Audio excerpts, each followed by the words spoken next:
दोस्तों एक बार एक क्लास में टीचर ने सभी स्टूडेंट्स को अलग अलग टॉपिक्स पढ़ने को दिए और कहा कि हर स्टूडेंट को क्लासरूम में सामने खड़े होकर अपना टॉपिक समझाना है। अगले दिन सभी बच्चों ने अपने टॉपिक को अच्छे से समझाया, जिनमें से सिर्फ एक बच्चा ऐसा भी था जो बाकी बच्चों की बातों को अच्छे से सुन रहा था, उनके नोट्स बना रहा था, मगर जब उसकी बारी आई तो वो खड़ा नहीं हुआ। उसने टीचर को बोला कि उसने किसी भी टॉपिक पर पढ़ाई नहीं करी है, जिस वजह से टीचर ने उससे बहुत डांटा और पूरी क्लास के सामने उसकी इंसल्ट करी। और क्लास के बाद टीचर ने अनाउंस करा कि जितने भी टॉपिक्स हैं, कल उन सभी टॉपिक्स का रिटन टेस्ट होगा। नेक्स्ट डे जब सबका राइटिंग टेस्ट हुआ तो उस बच्चे ने, जिसे कल टीचर ने बहुत डांटा था, उसने सबसे पहले अपना टेस्ट पेपर टीचर को करके दे दिया। अब टीचर ने इमीडिएटली उसका टेस्ट पेपर चेक करा और सरप्राइजिंगली उसे टेस्ट में फुल मार्क्स भी मिले, जिससे टीचर बहुत हैरान हो गई और स्टूडेंट से पूछा कि तुमने ये कैसे करा, जिसके जवाब में उसने कहा, मैम जब बाकी लोग अपने टॉपिक को एक्सप्लेन कर रहे थे तो मैं उन्हें बहुत अच्छे से सुन रहा था, जो मुझे याद हो गए। मैम ने उससे पूछा, तुमने कल कितने घंटे पढ़ाई करी थी? उसने रिप्लाई करते हुए कहा, मैम 10 मिनट। अब बाकी सभी बच्चों के टेस्ट पेपर चेक करने के बाद टीचर को ये पता चला कि बाकी बच्चों ने इस टेस्ट के लिए 3-4 घंटे पढ़ाई करी थी, फिर भी वो अच्छे से सभी टॉपिक्स को एक्सप्लेन नहीं कर पाए थे जितना उस बच्चे ने करा था। तो एक्चुअल में ये होता है साइलेंस का पावर। लोगों को लगता है कि ज्यादा से ज्यादा बात या किसी भी बात को ज्यादा समझा के या एक्सप्लेन करके वो लोगों का अटेंशन खुद की तरफ खींच सकते हैं, मगर ज्यादातर टाइम वो अपनी एनर्जी वेस्ट कर रहे होते हैं। सामने वाले को अपने बारे में जरूरत से ज्यादा इन्फॉर्मेशन दे रहे होते हैं, अपने सीक्रेट्स बता रहे होते हैं। असल में दोस्तों पिछले हजारों सालों से कई महान लोग द पावर ऑफ साइलेंस की प्रैक्टिस करते आ रहे हैं, जिस वजह से वो बाकी लोगों से अलग बन पाते हैं और साइलेंस यानी कि चुप रहने को ऐसे अपनी सबसे बड़ी पावर मानते आए हैं। तो इसीलिए दोस्तों आज हम आपको सुजैन केन की बुक क्वाइट से सिखाएंगे कि कैसे आप द पावर ऑफ साइलेंस का इस्तेमाल करके दूसरों पर अपना इन्फ्लुएंस और अथॉरिटी बढ़ा सकते हो, क्योंकि साइलेंस प्रैक्टिस करने के कई सारे बेनिफिट्स हैं, जैसे कि number 1, you appear more powerful. King of France Louis the 14 की पर्सनैलिटी ऐसी थी कि उनके एडवाइजर्स और कंपेनियंस उन्हें कोई भी बुरी खबर देने से बहुत डरते थे, जबकि वो ना ही गुस्सा करते थे ना ही किसी को डांटते थे। बस कोई भी बुरी खबर सुनने के बाद वो बस बोलते थे आई शैल सी, यानी मैं देखूंगा, और कुछ देर तक साइलेंट ही रहते थे, जो उनके साथी लोगों को डर में डाल देता था। उन्हें नहीं पता होता था कि वो कैसे रिस्पॉन्ड करेंगे या उनके दिमाग में क्या चल रहा है, क्योंकि किंग फ्रांस लुइस द 14 अपने टाइम के मोस्ट पावरफुल पर्सन थे और साइलेंस उनकी पावर की फाउंडेशन थी। अब आप कोई किंग नहीं हो, बट आप भी साइलेंस का यूज करके ज्यादा पावरफुल दिख सकते हो, क्योंकि पावरफुल लोग हमेशा कम बोलते हैं। आप जितना ज्यादा बोलोगे उतने ज्यादा चांसेस है कि आप अपना मजाक बना लोगे। अगर आप ज्यादा साइलेंट रहोगे और जब भी अपनी बात बोलोगे तो आपकी बातों में ज्यादा मीनिंग, वजह और महत्व होगा, और क्योंकि आप बहुत कम बोलते हो तो जब आप बोलोगे तो लोग आपकी बातों को बहुत ध्यान से सुनेंगे। जब लोग आपका अनप्रेडिक्टेबल और मिस्टीरियस नेचर नहीं समझ पाएंगे तो वो आपको और जानना चाहेंगे।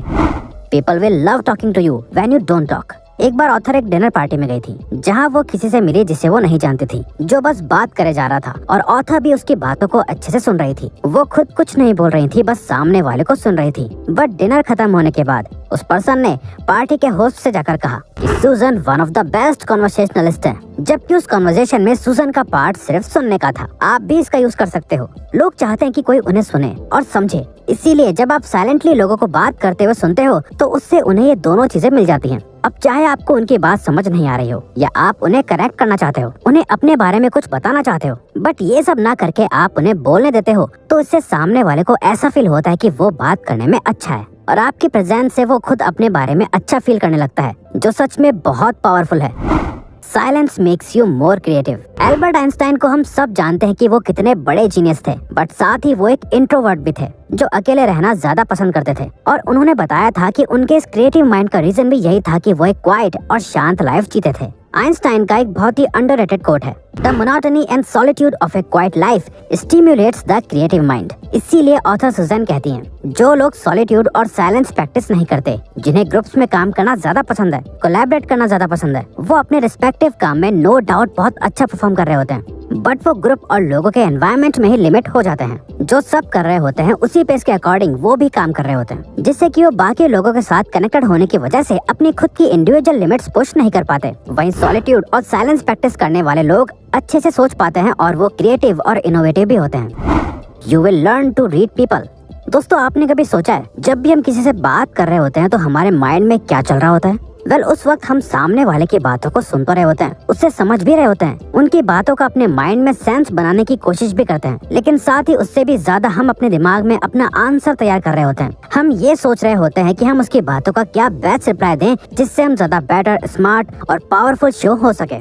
मगर अगर आप ज्यादा साइलेंट रहते हो तो आप लोगों को और अच्छे से ऑब्जर्व करने लगते हो, क्योंकि अब आपका दिमाग ये नहीं सोचता कि क्या बोलना है, बल्कि इस एनर्जी का यूज करके वो सामने वाले की बॉडी लैंग्वेज, उनके फेशियल एक्सप्रेशंस और ओवरऑल सराउंडिंग्स पर ज्यादा फोकस करता है। और इस एटीट्यूड को अप्लाई करने के कुछ टाइम बाद ही आप झूठे लोगों को आसानी से पकड़ लेते हो। अगर कोई आपका फायदा उठाना चाह रहा होता है तो आप पहले ही समझ जाते हो, और आपको जो भी इन्फॉर्मेशन मिल रही होती है आप उससे अपने अकॉर्डिंग अच्छे से यूज कर सकते हो। Once the words are out, you can't take them back. आप कभी कुछ ऐसा नहीं कहना चाहोगे जिसके बाद आपको रिग्रेट और पछतावा हो। और साइलेंस सेल्फ कंट्रोल मेंटेन करने का सबसे बेस्ट वे है। कई बार आपसे सुपीरियर लोग आपको बहुत गलत तरीके से ट्रीट करते हैं और आप उन्हें बहुत कुछ बोलना चाहोगे। उन्हें सुनाने के बाद आप थोड़ा सेटिस्फाइड फील करते हो, बट आप खुद ही सोचो क्या वो वर्थ इट होगा। अगर कोई आपसे डिसरिस्पेक्टफुली बिहेव कर रहा है तो क्या उनसे लड़के या उन्हें कुछ बोलने से आप अपनी रिस्पेक्ट वापस पा सकते हो? नहीं ना। Serving your ego only takes you further away from the things you want in your life. इसीलिए बजाय अपने इमोशंस में आके कुछ भी बोलने के, मेक श्योर करो कि आपके पास हर बात का एक बेटर रिस्पॉन्स हो।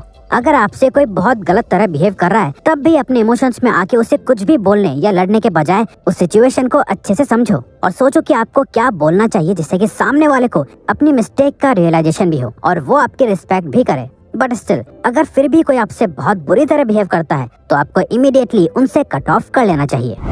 Safety from enemies attack. जो लोग आपको हेट करते हैं या आपके लिए बुरा भला सोचते हैं तो वो हर उस अपॉर्चुनिटी की तलाश में रहते हैं जिससे वो आपको किसी भी तरह दुख पहुंचा सके। साइलेंस मेंटेन करने से आप अपने एनिमीज को चांस ही नहीं देते कि वो आपकी बातों से कोई इन्फॉर्मेशन निकाल पाए या आपके वर्ड्स को आपके अगेंस्ट यूज कर पाए। अब ऐसा नहीं है कि आपके कई सारे दुश्मन हैं, बट आज के कॉम्पिटिटिव टाइम में जहाँ हर कोई आपको पीछे छोड़ के आगे बढ़ना चाहता है, और ये इस दुनिया का कड़वा सच है, अगर किसी को चांस मिले कि वो आपको हटाकर अपनी बेटर पोजीशन बना पाए तो वो सच में कर भी लेगा। इसीलिए ऑथर बताती हैं, हो सकता है कि आप बाकी लोगों की तरह ज्यादा चालाक ना हो जो वर्ड्स का यूज करके दूसरों की बातों से अपना फायदा करना जानते हो, मगर आपको ये समझना जरूरी है कि बाकी लोग भी आपसे बहुत ज्यादा चालाक हैं। आज के टाइम पर कहीं फिजिकल फाइट या वॉर नहीं है, बट इस मेंटल गेम में आपका सबसे बेस्ट डिफेंस है साइलेंस। आप जितना कम बोलोगे उतना कम लोग आपके बारे में जानेंगे, और लोग आपके बारे में जितना कम जानते हैं उतना ही अच्छा होता है।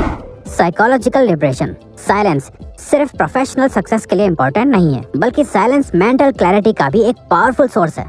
हमारी लाइफ इंफॉर्मेशन ओवरलोड से भरी हुई है। ट्रैफिक जैम से लेकर न्यूज तक हम कॉन्स्टेंटली अपने आप को इन्फॉर्मेशन फीड करते रहते हैं, जो कहीं न कहीं ह्यूमन ब्रेन को एग्जॉस्ट कर देती है, और फिर हम बिना सोचे समझे अपनी हैबिट्स और इमोशंस के बेसिस पर सारे डिसीजंस लेने लगते हैं। हार्वर्ड बिजनेस स्कूल के अकॉर्डिंग हर दिन सिर्फ 10 मिनट मेडिटेशन करने से हमारी लाइफ के क्वालिटी ऑफ डिसीजंस बहुत इंप्रूव हो जाते हैं। अगर आप कभी अपने काम या लाइफ की किसी प्रॉब्लम से बर्डन फील करते हो तो अपने माइंड को अपने फोन या किसी और एक्साइटिंग काम में डिस्ट्रैक्ट करने के बजाय थोड़ा साइलेंस को प्रैक्टिस और एक्सपीरियंस करो। आप चाहो तो मेडिटेशन कर सकते हो, बट वो भी नहीं करना चाहते तो सिंपली अपने आप को कुछ मिनट के लिए फ्री कर दो हर एक चीज से। कुछ भी मत करो, सिर्फ खुद के साथ बैठो और साइलेंस प्रैक्टिस करो। इससे आपके ब्रेन को थोड़ा रिलैक्स मिलेगा और आप बेटर डिसीजंस ले पाओगे। आप ओवरऑल बेहतर सोच पाओगे।